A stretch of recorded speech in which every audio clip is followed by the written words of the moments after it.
Hey, everybody, and welcome to Worcester. Or as some people that aren't from Worcester say, welcome to Worcester. But our friend Mark Miller says Worcester properly. Yeah. Our drummer's from Maine, so we know how to say Worcester. Exactly. So, and if you don't know who Mark Miller is, he's also a guy known as Sawyer Brown. So some people thought Sawyer Brown was one person, but we're going to get into where the name Sawyer Brown came from. But there's a brand new country music venue coming to Worcester called Off the Rails, and it is directly across the street from the old Centrum in Worcester, where this man, Mark Miller, and his bandmates played, I think in 1985, which make that, what, 37 years ago? Yeah, yep. And Kenny Rogers was closing your show during those times. That's right. But you know what? 40 years, Mark, almost 40 years of country music, of living on buses, of knowing every interstate in the United States. You're coming back to Worcester. It's a brand new venue. I know you're excited for that. And tell us a little bit about what you've been up to in the last 37 years since I've seen you. Well, we've got a 2-hour show. We've got a 23 albums, 51 chart singles, and but really just, what we've just really had a great span of just touring. We've always just really hung our hat on being a traveling touring band, and we just have this incredible fan base all across the country. And the last few years, it's been tough on everybody, but it's really been tough on us because up until COVID, we had never taken more than a 3-week span off. In 35 years. In 35 years, yeah. Which is amazing. So it was, it was a little, there was an adjustment there, and like, for instance, soon as it opened back up last July, from July to December, we did 76 cities in that span. So we went and we were making up for lost time, and we'll probably do 90 to 100 cities this year. Okay. Forget the monetary part of touring. Okay. But it's really in your blood that you as a performer, as an artist, you have to be out there. Am I correct in that? I would say this: we know how important it is to feed the fans. What do you mean by that? And we know that's our lifeblood. So that's really what we hang our hat on. Is even forget about the monetary part of it. It's that we want to make sure that if you're a fan, that you never go. If you want to see us, you never go more than a year and a half. And we now have, I know at the last show, there was a girl we know, her name is Cindy Martin. Cindy has been to almost 1,300 shows. And at that show, there was one person that had been there over 400 times, another one over 200 times. So I just think it just feels like, that's what we do. I don't even know if it's probably in my DNA to be able to do that, and all the guys in our band, because there are days that you don't want to get on the bus and drive 20 hours, but you also know what's waiting on you when you get there. And that's those fans. The whole thing is the energy level of your show has never subsided, from what I'm told. I mean, I did see you a few years ago down at one of the casinos in Connecticut, but it's the same energy level. Yeah. And how, look at, when you started this band, you were what, 30? I was 23. Okay. So now add on, I'm not even going to do the math, but you hit the 60 mark, right? Yep. How do you stay physically and emotionally fit to put on that kind of show? Okay, so this is for instance, yesterday, I golfed, I went and played tennis, and then I went surfing. That's just in one day. Where are you? I'm in Florida. I'm at my home in Florida right now. Whereabouts in Florida? Right outside of Orlando, near where I grew up. Okay, you're in that Apopka area Yes. somewhere. Yeah. Somewhere So- near the Villages. No, the Village is a little north. Yeah. You can play the Villages. Yeah. When you Then we would retire, be the Village people. you can play the Villages. You can play the Villages 300 days a year. Yeah. And no bus. But I and also along with that, I ran 3 miles. So I weigh the same amount right now as I did when I was in high school. Okay. So I know when the fans come out, they have this expectation, and I have to live up to that expectation, and I take that very serious. And so I stay in shape, as do all the guys in the band. Okay. So as far as set list is concerned, I'm sure we'll see a Step That Step and Betty's Being Bad and Thank God, et cetera. Change the order. We haven't had a set list in over 25 years. So what do you do? We play all the hits. So here's the deal. Okay. I've gone to concerts, and I'm a fan of bands and everything.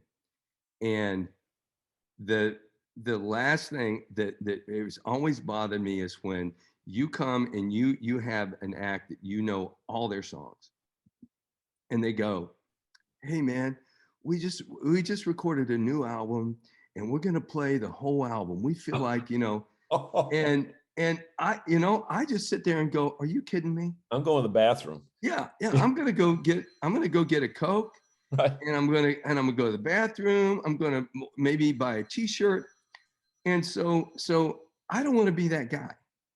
So if you come to a Sawyer Brown show, you're going to, from start to finish, if you're a Sawyer Brown fan, you're gonna know every single lyric to every song that we play.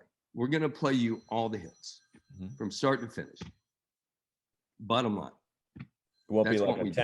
10-minute segment in the middle where you throw in some new stuff. The only new thing that I throw in is a song, and it's not even a new song. It's a song. It wasn't a single, but it's a big popular fan song. So I don't throw. I really. That being said, no, I don't throw any new stuff in. I mean, I'm going to play you all the hits. Okay. So from doing a show where they're all your hits to breaking out in this business, doing 5 or 6 sets a night, 5 or 6 nights a week. Did you ever think that 40 years later you'd still be doing this? Never. No, because like I remember when we finished the first album, all I wanted to do was be able to do another one. And then when you finish that second album, all you want to do is be able to do a third album. And I remember after we had done our fourth album, somebody from the label had mentioned us as being a veteran band now. And in my mind, it had happened so quick. I thought, well, we're still the new kid, and we actually weren't. But in my mind, we were still the new kids. But you really don't look 40 years down the line when you're 23 years old. Well, let me ask you this, Mark. If Sawyer Brown was not still actively making music, what would Mark Miller be doing? Well, you're supposed to say, that's a good question, John. That is a good, well, you stumped me. You've stumped me. Yeah, I did. Well, I produce records. So I produce a band, a Christian band, very popular band called Casting Crowns. So I produce all their records. I produce a lot of music. I have written and produced 3 feature films, made for TV movies in maybe the last 5 or 6 years. So But I also am a pretty good basketball coach.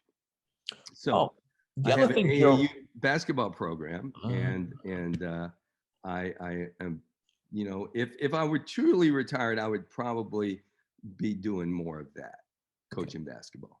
because the other thing that Gerald Roy said is that you did play basketball every once in a while together.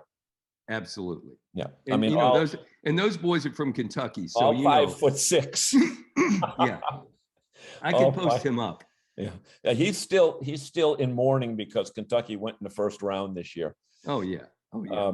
From that end, but I don't know whether we talked about this in just our pre-show chat or whether or not, but once the Star Search program ended, by the way, I just watched all those Star Search tapes. You still have that sport jacket with the lightning bolt up the left lapel? I do not. I don't know where. Like my mom was the fan club, and she would do like these fan club auctions, and she would make these available to the fans and stuff like that. So at some point, I still have a bunch of the stuff from the '80s, and like my kids will still send me pictures that people had posted from the '80s, and they'll send me these pictures, and they'll just be, seriously, Dad, seriously, this is what you wore. And I said, it was the '80s. We dressed like the Rolling Stones. That's what you did in the Yeah. '80s. Some of those publicity shots Sure. with the jumpsuits and all that other stuff. Absolutely. Funny.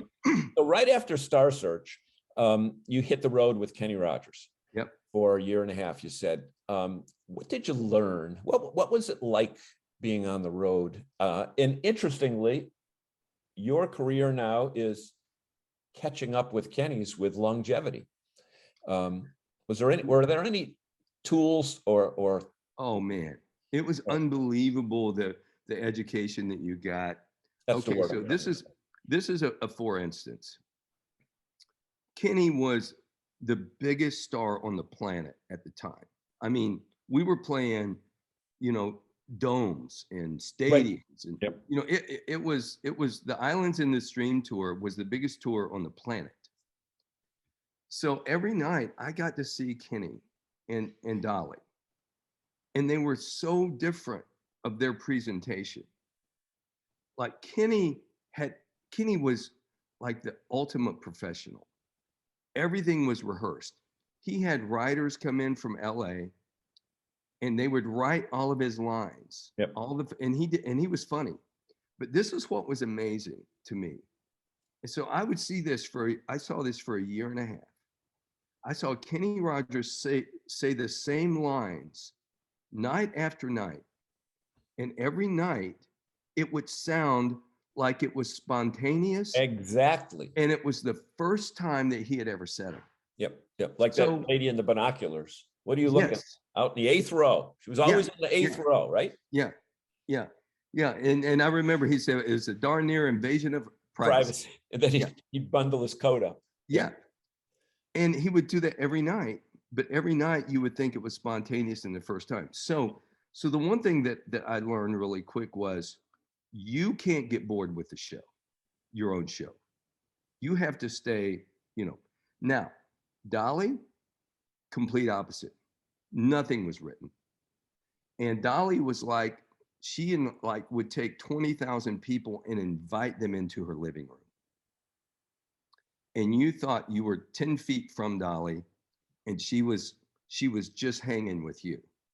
Kenny had this aura about him. I would get nervous around Kenny just because he had that kind of charisma.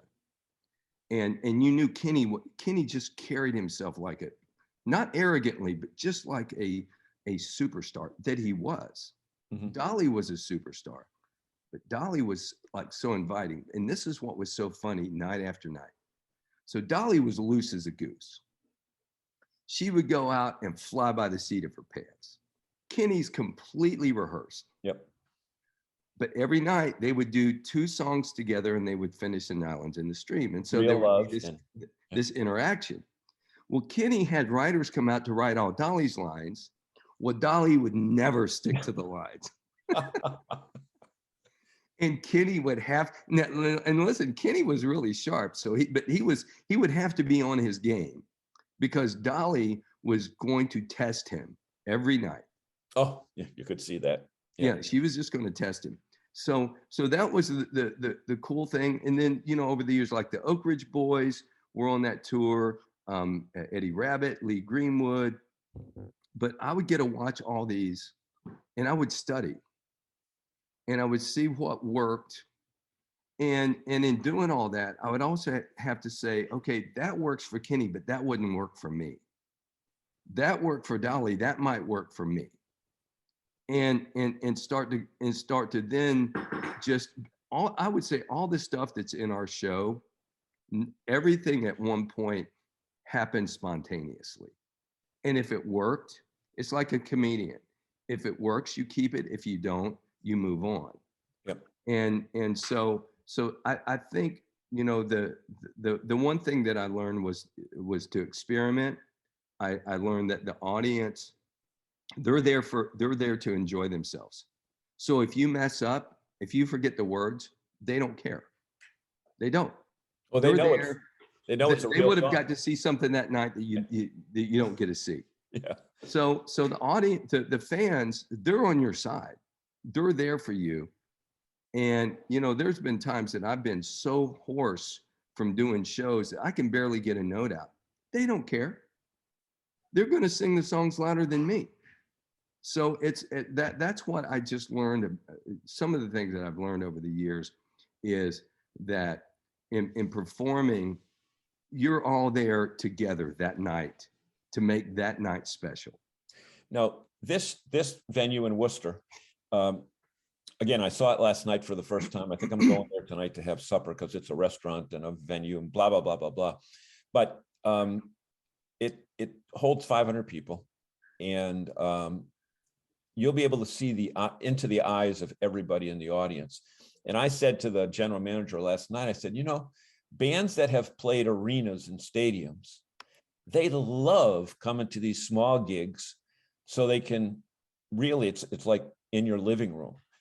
Is it true that you look back to not to the club days, but to the days where you were just getting going and hoping that somebody was in that audience to say, hey, these guys got some talent? Well, not that you're expecting an agent to be there, but you know what I mean, but getting back to the basics. Well, you know, we do enough variety of type shows, all the way from stadiums to festivals to theaters to stuff like we're going to do. What is it, next Friday night? Yeah, next Friday, a week from today. Yeah. That you kind of like that night, I will do a different kind of show. I will talk more.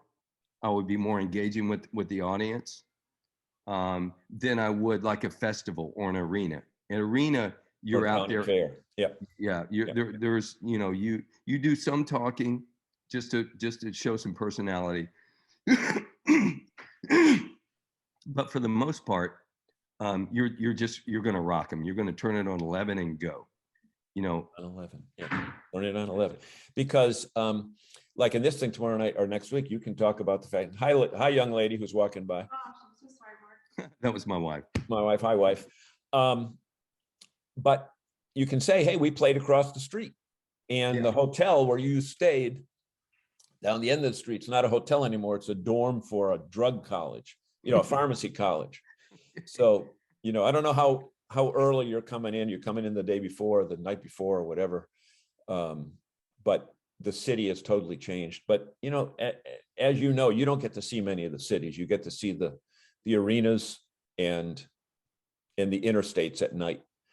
I will tell you this though, that, you know, and I was just talking to someone about this the other day, is we were doing so many shows from 1985 to 95. We averaged 250 cities a year. That is insane. So you didn't know where the hell you were. You didn't, and you were so tired. You were tired. I will say this now, we do a lot more sightseeing. We find great places to eat. And, you know, we really try to enjoy now being on the road even more than we did, because we just did not, you know, it was just such a grind that you didn't get out, you know. And I would try to exercise every day. I'd either try to go shoot basketball, or go work out or play golf. And then it was time for sound check and then crew meal and get ready for the show. So now we do try to do a lot more sightseeing and whatnot. Okay, so let me ask you this. Sawyer Brown is not one person, it's several. Talk about a couple of your bandmates. And Hobie and I. Before I say that, let me tell you that I think you know that it is absolutely virtually unheard of to be around for 40 years and only have 2 or 3 personnel changes. That is amazing. Yeah. Oh, yeah. Yeah. Well, Hobie, Jim, Joe, and I, Jim just retired earlier last year, our bass player. So he made it through. Our really 40 was April 1st, but we're calling 40 what the fans from Star Search was 84. So we're calling 2024 40. So Hobie and I have known each other since the 8th grade. So we go back to Apopka, Florida. That's where we met in high school, and we moved to Nashville at the same time together. And Sawyer Brown was the first band we were ever in. Joe Smith is from Maine. We met him in Nashville, and that's where we all, other than Hobie and I, we all met the other guys in Nashville, and everybody just kind of, that's where you moved if you wanted to get into the music business and you didn't want to go to New York or LA. So Nashville was is where we all met.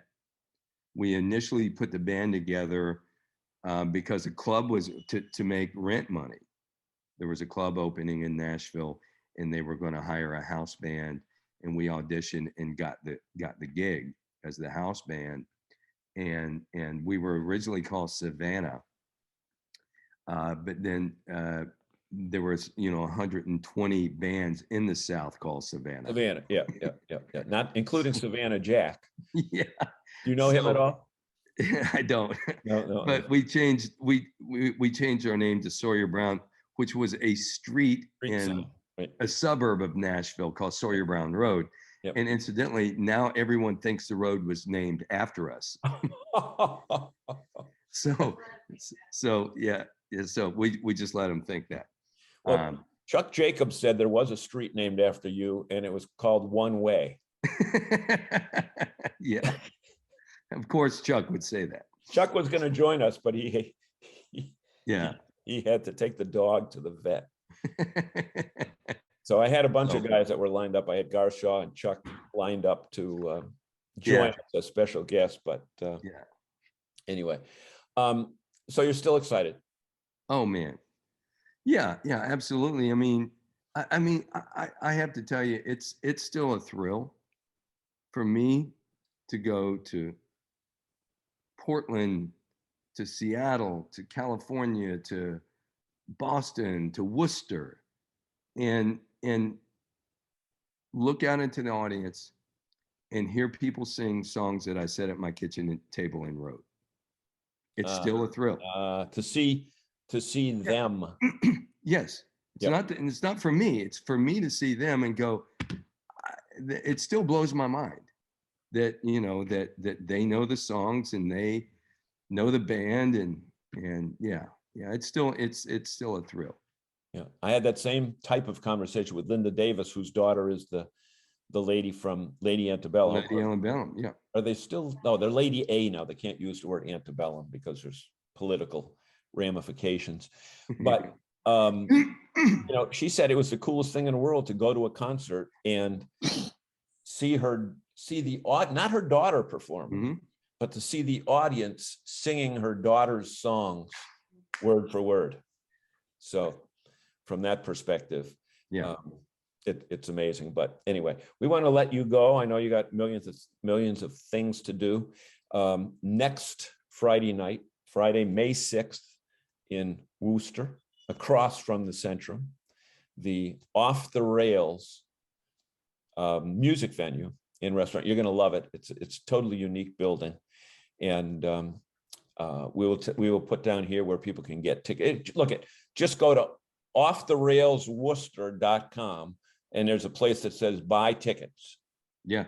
and buy tickets. Ladies and gentlemen, you will regret missing Sawyer Brown. And you forget the negative part. You will enjoy seeing this. Hey, Mark, have people called you the legendary Sawyer Brown yet? Has it gotten to that point? Absolutely, absolutely. And how was that when the first time you heard legendary, and it was you, but you still consider yourself the new guys? I know.